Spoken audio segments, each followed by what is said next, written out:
Yo, what up guys? Today I'm going to go over Ascension, and then I'm going to talk about a few other things really fast. I'm going to talk about the map very first of all. I'm not going to go over my strategy until a little bit later. What do I like about the map? Is the map hard? Yes. It's pretty hard. I'd say it's right around as hard as Castle. Right around as hard as Castle. I'd say it's probably a little bit easier than Castle though. Just because the two sides do actually intersect.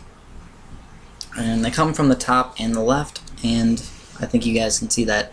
And the only thing that's super hard about it is that you can't get any towers really close to the center there. That whole spot is completely towerless right in the middle. And sometimes it's hard to get towers with enough range to actually get to shoot where you want it to. Also, it's very hard to get towers to shoot in spots where your towers will shoot both the left section and the top section of where the balloons come in. So that's the only real hard parts about the map. Easy parts about the map, like I said, are the middle right there is where they intersect. And if you can get some good towers shooting right where they intersect, that'll definitely work. Also, another problem I had was the targeting situation. The targeting situation for this was a little bit difficult because a lot of the times they will target, like your towers, especially on that bottom cloud section, will actually target the ones going towards the right side of the map instead of towards the bottom part of the map. And it's a little bit stupid, even if they're on first, and it's only because the ones that come from the left actually travel a little bit longer than the ones that come from the top. Because if you actually look and check it out, the map, it's kind of hard to say, but the map that comes from the left is actually longer, going from left to right instead of going from top to bottom. So that being said, I would give this map a solid 7.5, right around the difficulty of the Castle. But it was a fun map. It was a little bit difficult. I would like to see some cool daily challenges or something like this on this map, but sadly it's on Bloons Tower Defense Deluxe, so we will not do that. I think Apocalypse is going to be really hard on this map though. Once I finally actually try Apocalypse on this one, I don't know if I can do it. I'm going to really try for you guys. Hopefully I can do it. Hopefully I'll get it done. I'll get it up for you guys within the next few days.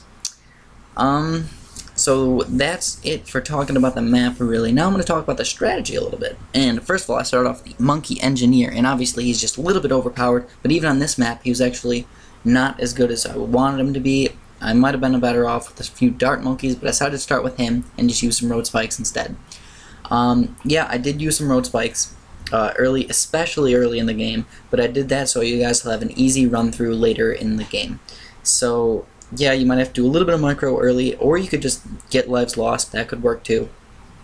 But yeah, you have to use a little bit of micro using Road Spikes in the beginning, and that'll help you especially for anything over 30 and especially for the Moab levels. I did go quite a few farms on this one, and I'll explain that in just a little bit, but let's start from the very beginning. Engineer up until like level 10 or 11, and then I get my farm up, and then after the farm I basically just went for straight spike factories, and I got the 2 spike factories up, and then I started massing quite a few farms again, and then on level like 22 or 21, I don't remember exactly what level it is, I got just 1 glue gunner and I upgraded him to 1-0. And he actually helped a bunch because my spike factory was just not quite good enough, but it did help a bunch. And then I ended up getting 2 glue gunners, and after that point I was pretty much set, and I just started farming like mad. I think I went up to level like 34 or 35 or somewhere right around there, and I was just massing farms. And if you do that correctly, if you get those 2 glue gunners, you can just mass a ton of farms. You could probably go up to level 37 and keep going farms with my setup, but I chose not to. I started making a few boomerangs and stuff like that around 37 and 38 just to be safe, because I wanted to make sure I got no lives lost. 38 is a little bit difficult if you only have 2 glue gunners without any upgrade besides the 2-0 upgrades. If you want, 38 will be a lot easier if you get a 2 upgrade, because it'll actually hit most of the balloons instead of just a couple random ones. Once you get past that, I mean, level 40 is a little bit difficult, especially if you don't get your boomerangs, a couple boomerangs up. And level 43 can be difficult as well. I used a couple road spikes on 40 and 43. You might want to use a couple just to be safe. Then once you get to level 46, it's actually a little bit different. Your Plasma Monkey will not beat the Moab by itself. If you put the Plasma Monkey more towards the top, actually on like the left side cloud, and the Moab comes down the left side lane, you will be set. But I'd rather put the Super Monkey on the bottom there. He actually does a lot better overall, even though it doesn't pop the Moabs good enough. And what I did for the Moab problems, I just used a few road spikes at the beginning instead of the end. It's definitely better to use road spikes on the Moab because road spikes have a good Moab popping power, but not a good balloons popping power. So just keep that in mind. Don't get mad at me and say it didn't work, I lost in 46. No, use a couple road spikes. After you get past that, it's actually not that bad.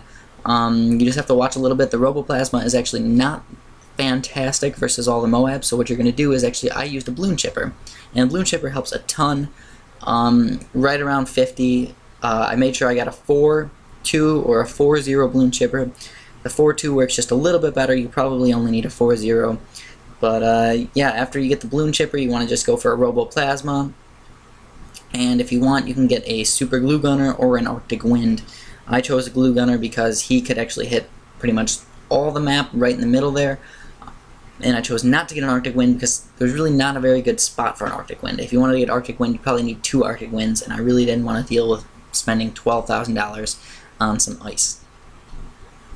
And then late game, yeah, just pretty much spam Roboplasmas if you want to get a Sun God or 2, and I got a couple Spectres. And that was pretty much it. I didn't really farm too much in the end. I could have farmed quite a bit more, but decided not to, just because I wanted to make it easy to follow. I didn't want to have to use some road spikes or something on level 81 just to make me survive, because I used so many farms.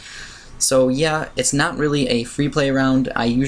Or a free play round strategy. I usually don't make too many strategies that go into free play rounds. I usually just try and make it easy for you guys to follow to beat level 85. That's all I'm going to talk about for the strategy. Next thing I'm going to talk about is the new video that I uploaded, which is on Pokemon Tower Defense. And I am going to start making a couple new videos on a couple random Flash games. That's really all I have the ability to make at the moment. If you guys like them, please let me know. If you guys don't like them, or you want to see some different games, or you have some really cool game you have in mind you want me to play that you think a lot of people will like, let me know. Now, if it's some random game that only you like my Pwong videos, I really, really like Pwong, but nobody else likes Pwong. I probably won't make videos on things like that. I want to keep it something that people will actually watch, you know. I do spend quite a bit of time making these videos. It takes like 25 minutes to upload every video, it takes 25 minutes to save every video, and it takes me the time to make the video itself with debut video capture, and takes time to commentate these. So it actually does take a lot of time to make these videos. Some people might not understand that, but if you actually make the videos, you realize it does take quite a bit of time. So let me know what you guys think about it. Let me know if you want me to play a certain game, and that's really all I'm going to talk about today. I hope you guys enjoyed this. If you do, please press like, and have a fantastic day.